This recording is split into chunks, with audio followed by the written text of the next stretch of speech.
이달리TV 인사이트로 이어가겠습니다. 오늘 시장, 일단은 양시장이 모두 상승을 유지하고 있습니다. 대통령의 대국민 담화가 있었는데 이것에 대해서 일단은 시장은 크게 반응은 보이지 않고 있는 상황에서 일단 다행으로 생각이 되고, 자, 일단은 한동훈 국민의힘 대표는 윤석열 대통령의 이 담화 전혀 알지 못했고 예상하지 못한 상황이었다. 이런 상황에서 일단 내용을 들었을 때 탄핵 찬성으로 당론을 정해야 한다라는 식의 입장을 발표했고, 당에서도 대통령을 제명해야 된다라는 의견을 가지고 이것을 당론으로 추진해야 된다라는 코멘트가 나왔는데, 국민의힘 내부에서는 지금 좀 굉장히 복잡한 것 같습니다. 한동훈 대표에 대해서 이 대표직에서 물러나라라고 또 하는 그런 국민의힘 의원들도 있거든요. 친윤계 의원들은 아마 이 한동훈 대표에게 비판이나 다 사퇴하라는 식의 의견들이 나오고 있어서 국민의힘 내부는 지금 또 소용돌이에 쌓여 있는 상황이고, 이번 주말에 과연 탄핵 표결이 어떻게 진행될지도 또다시 지켜봐야 되는 국정 상황까지 계속 보셔야 되겠습니다.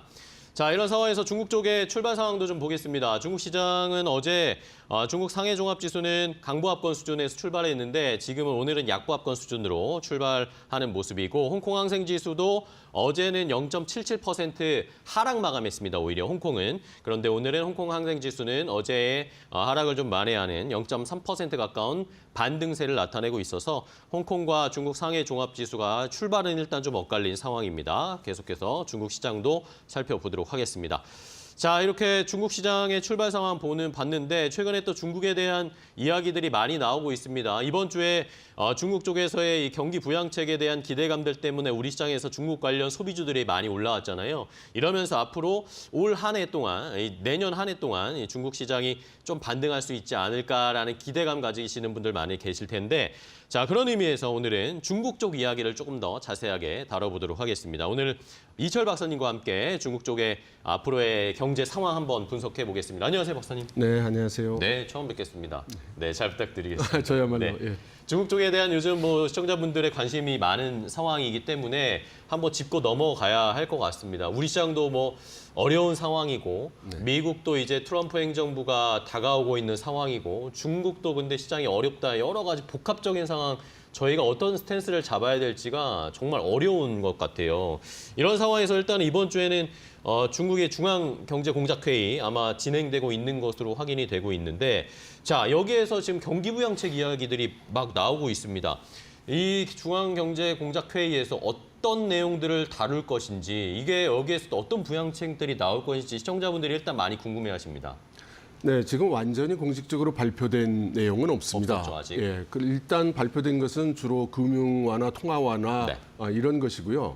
산업 정책이 이제 구체적으로 나와주기를 모두 기대하고 네, 있는 그렇죠. 것인데, 지금까지 나온 전망을 보면은 일단 기존에 하고 있던 이제 이구 환신 정책을 좀 더 강력하게 추진한다, 이런 의견이 있고요. 네.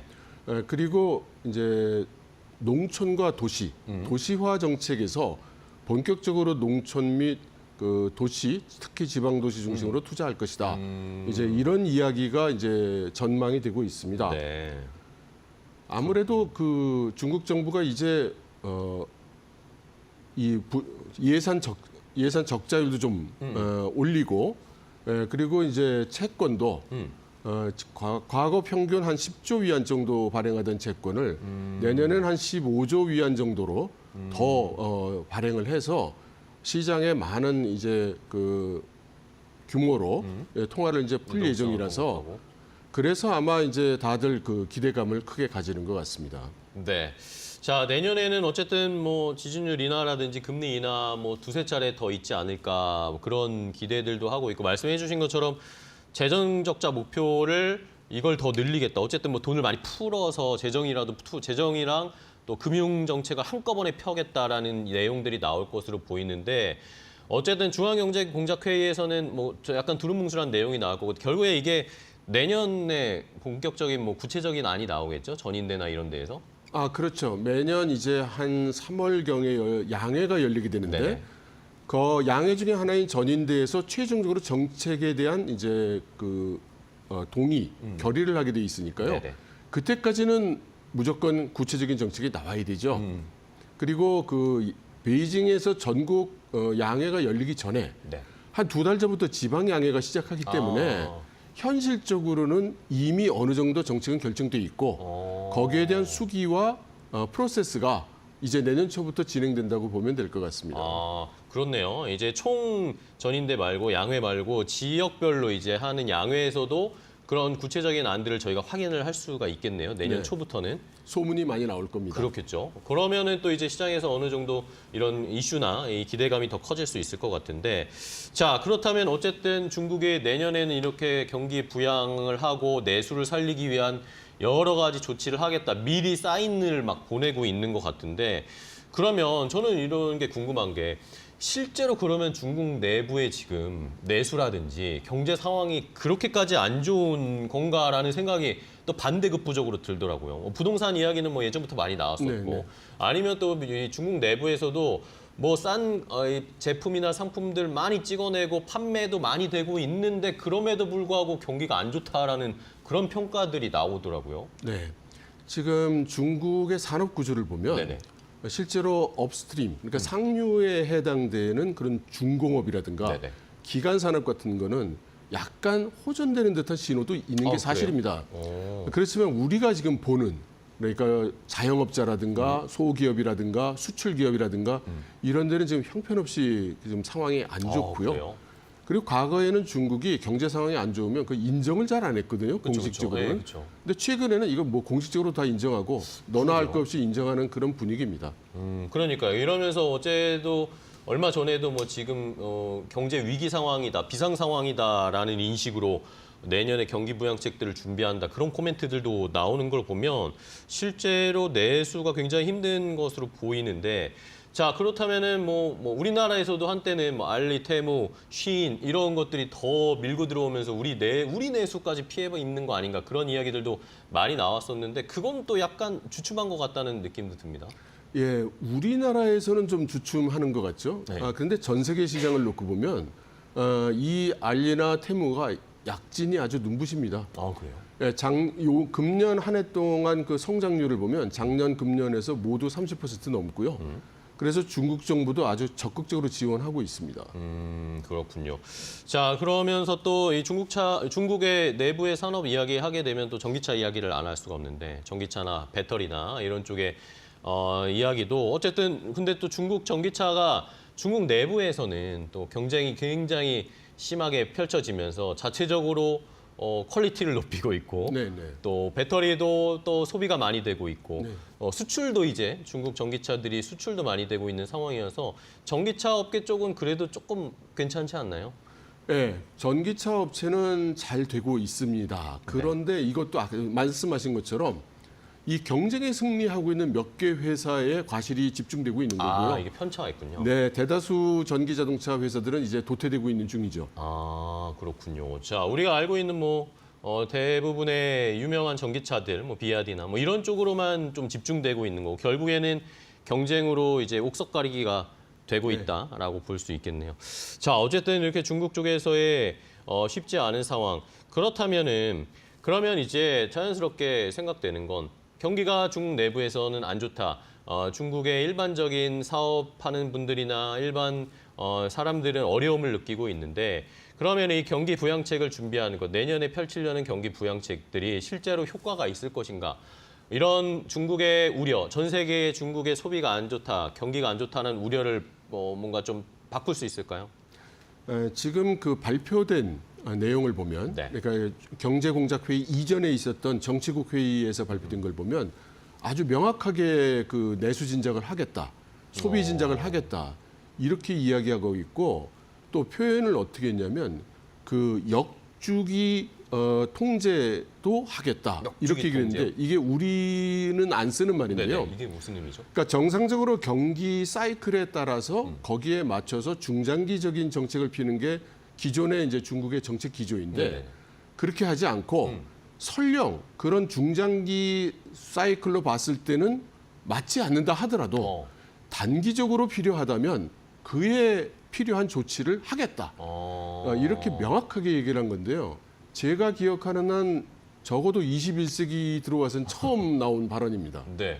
왜 이렇게까지 하는 걸까요? 그만큼 위기라고 인정을 하는 건가요? 아니면 뭐 그렇습니다. 네. 지금 그 위기감은 상당히 대단하고요. 네. 그리고 실제로 언론에서도 중국의 국영 매체에서 떠들고 네네. 당내에서도 떠들고 지금 모두 그 인식을 같이 하고 있는 것으로 보입니다. 그만큼 어려운 상황이니까 이 그동안에 해오던 관례도 깨고 네. 그동안 해오던 경제정책 방향과도 다르게라도 살려야겠다라는 그런 의지의 표현으로 보이네요. 자, 그렇다면 이제 내년부터 이 중국 내에서 지방 전인대나 지방 양회에서도 그런 부양책들 이야기가 나올 것이고 3월에 전인대에서는 뭐 본격적으로 공식적인 그런 것들이 정책들이 나올 텐데 자, 그렇다면 어쨌든 지금 중국의 이 경기가 하향 곡선을 그리고 있는 상황이고 시진핑 국가주석도 이걸 가만히 보지는 않을 겁니다. 어쨌든 본인이 계속 집권을 하기 위해서는 경제도 잘 돼야 되고 그런 지지 세력도 얻어야 되는데 결국에 그러면 시진핑 국가주석이 추구하는 경제의 정책, 경제의 방향성은 뭐라고 봐야 됩니까? 지금 그 중장기적인 방향성은 아주 명확하고요. 네. 계속 유지를 하고 있습니다. 네. 그러니까 뭐 고품질 발전을 해야 된다는 것이고 쌍순환 경제를 해야 된다는 것이고 그리고 가장 최근에 강조하고 있는 것이 신질 생산력. 신질 생산력이요. 예, 새로운 질적 생산력으로 산업 구조를 개편해야 된다는 그런 정책이 되겠습니다. 신질 생산력이라는 걸 좀 더 구체적으로 좀 알고 싶습니다. 예, 신질 생산력은 뭐냐면 과거를 생각하면 쉽습니다. 네. 과거에 지금까지 중국이 해오던 걸 양적 생산력이라고 보는 거죠. 그렇죠. 많이 만들어서 많이 판다. 많이 팔고. 네. 그러다 보니까 생산 설비 많이 사고 그렇죠. 그러니까 너무 넘치니까 수출도 덤핑을 하고 이래서 국내외로 다 문제가 되니 이제 그런 건 지양하고 이제 양을 많이 팔아서 승부를 보는 게 아니라 적게 팔아도 고부가 가치를 얻을 수 있는 고품질 고부가 가치를 만들어내겠다. 그런 산업 구조를 우리 바꿔야 된다.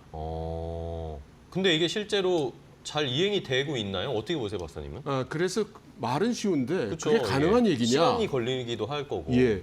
그래서 이제 중국은 과학기술 개발에 아주 거국 체제로 지금 돌입을 했죠. 네.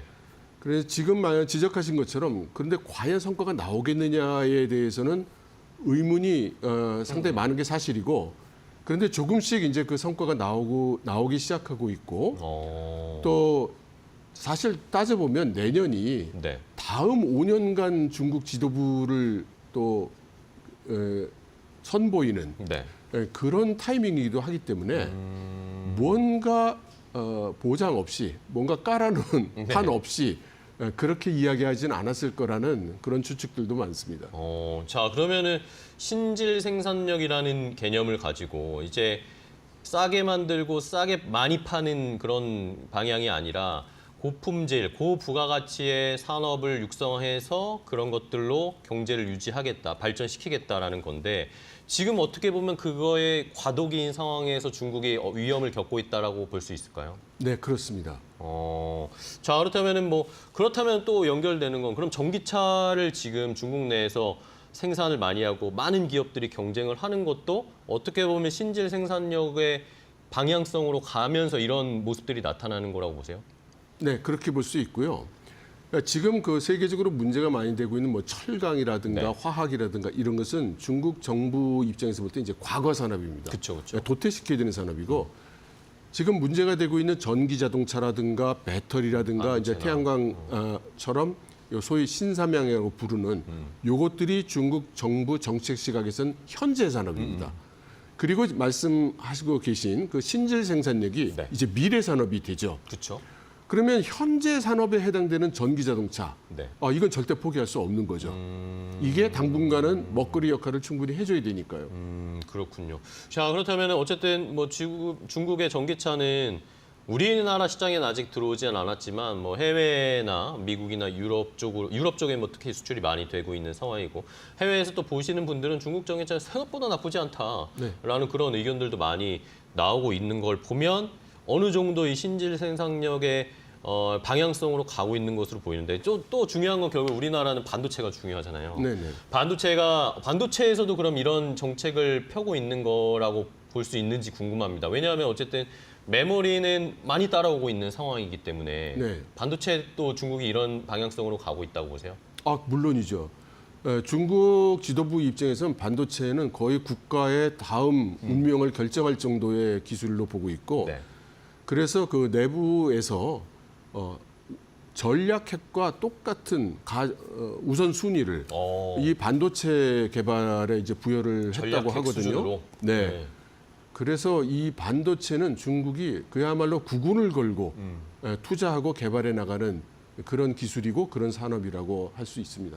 그러면은 결국에 중국 정부가 과거 산업, 뭐 말씀해주신 철강, 화학 뭐 이쪽보다는 뭔가 자금을 투입하고 지원을 해주는 걸 반도체 쪽에 훨씬 더 많이 하면서 결국에는 궁극적인 목표는 AI 칩을 만드는 거라고 보실 수 있을까요? AI 칩은 전략적으로 가장 중요한 칩이기 때문에 그렇죠. 당연히 이제 그렇고요. 그렇지만 이제 반도체 외에도 여러 가지 지금 일론 머스크가 하고 있는 스타링크에 해당되는 네. 그런 위성 통신이라든가 바이오라든가 이제 그 뉴럴 칩이라든가 여러 분야에 있어서도 동일하게 지금 노력을 하고 있는 중입니다. 그렇군요. 자, 그렇다면은 뭐 중국 쪽에서의 기술 성장 속도가 지금 빨라지고 있는 걸 우리가 막 체감하고 있는 상황인데 그게 어떻게 보면 신질 생산력으로 집중하게 되면 그 속도가 또 가속화가 더 빨라질 수도 있겠다라는 생각도 들고 그러면 우리나라는 뭐 자연스럽게 산업의 위기, 중국이 쫓아오는 것에 대해서 항상 긴장감들을 가지고 있는데 이게 내년에는 더 격화되지 않을까 약간 이런 걱정도 됩니다. 이미 금년도에 네. 우리나라 그 과기부가 매년 주요 국가들의 그 과학기술 네네. 수준 평가를 하거든요. 네네. 금년에 드디어 중국이 한국의 과학기술 수준을 넘어섰다고 그렇게 공식 발표를 했어요. 그러니까 공식적으로 이제 중국의 과학기술 수준이 한국의 과학기술 수준보다 높다고 높다. 얘기할 수 있습니다. 역전됐다. 예, 역전됐습니다. 근데 문제는 우리가 거기에 대한 그 인식이 비교적 짙고 그렇죠. 예, 거기에 대한 대응으로 우리가 지금 그야말로 모두 힘을 합쳐서 치열하게 해야 되는데. 예, 과학기술 경쟁에 부심해야 될 때입니다. 자, 그럼 자연스럽게 우리 기업들의 대응 방법이 너무 필요한데 뭐 일단은 뭐 주식시장에서는 너무 간단하게 그냥 중국이 부양책 한다니까 경기 소비주, 중국의 소비주들이 올라가고 있는 상황인데 우리 기업들이 이걸 기술 격차를 좁히고 우리가 앞서가고 있는 산업은 격차를 늘리고 이래야 되는데 이게 잘 되고 있다고 보세요?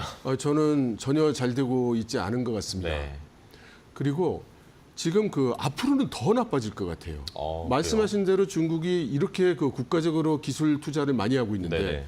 우리가 현재 중국에 많이 팔고 있는 것들은 중간재거든요. 그렇죠. 그럼 대부분 기술 제품인데 그럼 중국 자체 기술 수준이 올라오면서 하나씩 우리 제품을 대체해 나가는 그쵸. 것이 명확하죠. 네. 게다가 트럼프 행정부 들어서면서 미중 간의 디커플링도 심해질 것이고 우리 기업한테는 거의 최악에 가까운 환경이 도래하는 거 아닌가 우려하고 있습니다. 그렇군요. 어쨌든 그러면은 이런 고부가가치, 고기술 관련된 기업들은 지금 굉장히 큰 경쟁에 직면해 있는 상황인 거고. 그러면 근데 또 최근에 어쨌든 중국이 뭐 무비자 입국도 허용을 해주고 우리나라의 한한령 같은 것들도 약간 해제하려는 제스처를 화해 제스처를 보내고 있잖아요. 근데 이거는 무슨 이유라고 보세요? 저는 그게 우리나라 상황과는 별로 관계 없다고 말씀을 그래요? 드립니다. 네. 얼마 전에 일본에 대해서도 네, 일방적인 그걸 같이 개방했는데요. 풀었죠. 일본 쪽의 반응도 갑자기 왜 개방을 하지? 우리가 그러니까요. 뭘 해서 그런가? 이렇게 논의하는데 아닙니다. 이거를 지금 그러니까 유럽이나 미국 쪽에서는 중국의 일방 개방이라고 부르고 있어요. 그렇죠. 그러니까 중국이 자기 필요에 의해서 일방적으로 개방하는 거예요. 지금 현재 중국을 떠나는 기업과 그 투자가 많기 때문에 특히 기술을 가진 기업들이 떠나는 걸 어떻게든 막아보려 하고 기술 인력이 나가는 거를 굉장히 막고 싶어 해요. 결국은 이런 식의 제스처로 더 많은 기술 기업들, 더 많은 기술 인력들이 중국에 남아 있을 수 있도록 또 유입될 수 있도록 하는 자기 시각에서 필요한 조치를 했다고 봅니다. 그냥 본인들의 그런 시장이나 정책을 유지하기 위해서 네. 한 것이고 그러면 만약에 이렇게 어쨌든 오픈하고 개방을 하게 되면 뭐 기술 쪽도 그렇지만 사실 뭐 중국과의 우리나라의 과거에는 우리가 중국에서 돈을 많이 벌어왔잖아요. 이런 것들이 이제 한번 다 무너졌는데 그런 것들이 좀 회복될 수는 있을 거라고 보세요? 소비나 이런 것들로 봐서도 그 그건 별로 그럴 힘들까요? 것 같지 않습니다. 아니에요. 예. 쉽지 않은 상황이네요. 자, 그러면은 미국 이야기 또 중국 이야기 하면 안 할 수가 없잖아요. 이제는 뭐 트럼프 당선인 취임 한 달밖에 남지 않았습니다. 관세 중국에 엄청나게 때릴 거다 예고를 하고 있는 상황인데 과거에 트럼프 1기 때도 중국을 막 때렸는데 이번에도 더 때릴 건지 그거보다 더 심할 거라고 보세요? 어떻게 보세요? 네, 더 심할 거라고 보죠. 더 심할 거라고요? 네.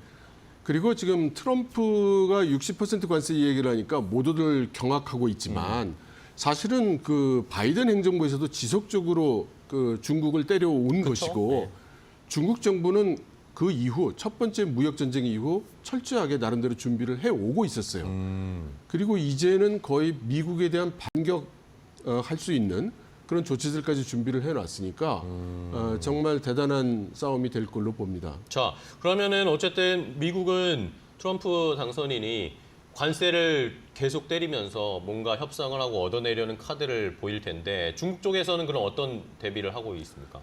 그러니까 딱 거기에 그 대응한 정책이라고 얘기할 수 없지만 일단 경제 구조에서 대외 무역이 차지하는 비중을 절반 수준으로 낮췄고요. 그리고 미국 수출에서 차지하는 미국 시장의 비중도 20% 아래로 낮췄습니다. 그리고 EU 시장을 확실히 붙잡을 수 있도록 위해서. 노력하는 중이고, 그다음 신규 시장, 그러니까 브릭스라든가 글로벌 사우스를 지금 열심히 노력을 하고 있죠. 나름대로 준비를 하고 있는 겁니다. 그렇다 해도 미국이 그런 60% 같은 고관세를 때리면 중국 경제에는 상당한 충격이 이제 올 것인데 그쵸. 중국으로서는 미국이 그거 하나로 끝날 것 같지도 않기 때문에 그쵸. 어느 한 고정된 정책을 하기보다는 미국이 어떤 그 정책을 피느냐에 따라서 개개별 대응을 탄력적으로 계속해 나갈 걸로 봅니다. 그러면은 뭐 위안화로 환율로 대응할 수도 있겠고 아니면 뭐 히토리오 뭐 이런 이야기 나오는데 그런 미국으로 들어가는 것에 대한 제재가 있을 수도 있겠고 여러 가지 대응책을 펼치고 있는 상황인 걸로 보입니다. 자, 그러면은 저는 궁금한 게 그러면 어쨌든 미국도 중국을 그냥 뭐 고사시키겠다 뭐 이런 전략은 아닐 거 아닙니까? 뭔가 중국에게 얻어내려는 게 있으니까 트럼프도 뭔가 중국을 때리겠다라고 하는 게 아닐까요? 저는 트럼프가 거기까지 생각할 거라고 생각하지 않습니다. 그래요? 저는 트럼프의 여러 가지 정책을 보면 기본적으로 그 로컬 마켓, 그러니까 내셔널 마켓, 그러니까 국가 시장도 아니고 그러니까 각 지역의 커뮤니티가 잘 살 수 있도록 하는 경기가 좋아지도록 하는 거기에 그 정책의 방점이 놓여 있다고 생각하고요. 그래서 중국에 대해서는 지금 벌어지고 있는 무역 역조를 없애라. 한마디로 그거를 달성하려고 할 것 같습니다. 어쨌든 중국에서의 우리의 미국의 돈이 중국으로 들어가는 게 아니라 네. 중국의 돈이 우리에게 들어오는 걸로 바꾸겠다라는 전략인 거죠. 그런 방향이죠. 알겠습니다. 자, 이런 상황에서 뭐 국제 정세도 계속 저희가 살펴봐야 될 수밖에 없는데 우리 내부의 상황도 지금 굉장히 복잡하지만 또 최근에 또 이슈가 됐던 것은 근데 또 중국이랑 북한이 최근에는 또 뭔가 밀접한 관계들을 안 보이는 것 같아요. 오히려 북한이 러시아 쪽에 협조나 이런 기술, 무기, 우주 항공의 이런 기술 이전을 많이 받고 있는 모습인데 이러다 보니까 중국이랑 북한이 뭔가 틀어졌나? 사이가 멀어졌나? 이런 생각도 하게 되는데 이건 왜 그렇다고 보십니까? 일단 중국 입장에서 보면 러시아에 대한 그 지원을 하고 있다는 의혹을 많이 받고 있고 네네. 또 북한과 러시아가 그렇게 그 전략적인 협력을 하게 되니까 적어도 대외적으로는 러시아나 중국하고 친하다는 모습을 보일 수가 없습니다. 그런데 중국과 북한 사이에도 사이가 멀어지고 있다는 여러 시그널들은 많이 나오고 있고요. 하지만 근본적으로 네. 북한이 중국을 떠나서 독립해서 생존하기가 어렵기 때문에 그렇겠죠. 이 국가 간 관계는 정도 이상으로 멀어질 수 없습니다. 그러니까 현재는 중국이 여러 가지 자국의 이익을 고려할 때 러시아나 북한과 친밀한 태도를 보이지 않는, 특히 북한에 대해서는 그걸 보이지 않는 그 원인이 가장 크다고 봅니다. 지금 뭐 북한과 가까이 지내봤자 이득이 될 게 네. 없다라고 판단을 한 거네요, 네. 중국이. 자, 알겠습니다. 그럼 마지막으로 이제 연말 올 한 해도 참 많은 일들이 있었지만 마무리가 되어 갑니다. 내년에 이제 새해에 중국을 우리가 어떻게 다루느냐도 우리나라 전체 국가의 경제에도 굉장히 중요할 것 같거든요. 미국을 다루는 것도 중요하지만 이제 또 중국 쪽에 대한 패러다임도 완전히 달라질 수 있단 말입니다. 이제 새로운 리더십이 우리나라에 들어오게 되면 내년에 어떤 정책이나 방향성이 필요할까요? 일단 우리나라가 네. 단기적으로 지금 상황을 바꿀 수 있다고는 생각이 안 됩니다. 네네. 일단 중국은 수십 년 동안 노력을 해온 결과이고 그래서 적어도 우리의 각 기업이나 경제 주체들이 지금 상황에 대한 각자의 대응책을 나름대로 마련하기 위해서는 적어도 국가 차원에서 그 불확실성을 해결해 주는 국가 차원의 정책이 일단 먼저 선행돼야 된다고 봅니다. 네, 알겠습니다. 자, 결국에는 뭐 이야기를 나누면 나눌수록 우리나라의 자체 리더십, 확고한 리더십이 좀 필요하고 정부가 기업들에게도 뭔가 도움이 될 수 있는 그런 전략이 필요한 상황이다라는 걸 다시 한번 또 깨달을 수밖에 없겠습니다. 뭐 미국, 중국 이야기 하다가도 결국에 내부로 돌아올 수밖에 없는 상황이 좀 아쉬운데 내년에는 조금 더 좋은 이야기를 한번 기대해 보도록 하겠습니다. 오늘 이철 박사님과 중국 이야기 자세하게 나눠봤는데요. 좋은 인사이트 주셔서 너무 감사하고요. 다음에 또 기회 되면 저희가 또 모시겠습니다. 오늘 고생 많으셨습니다. 네, 고맙습니다. 감사합니다.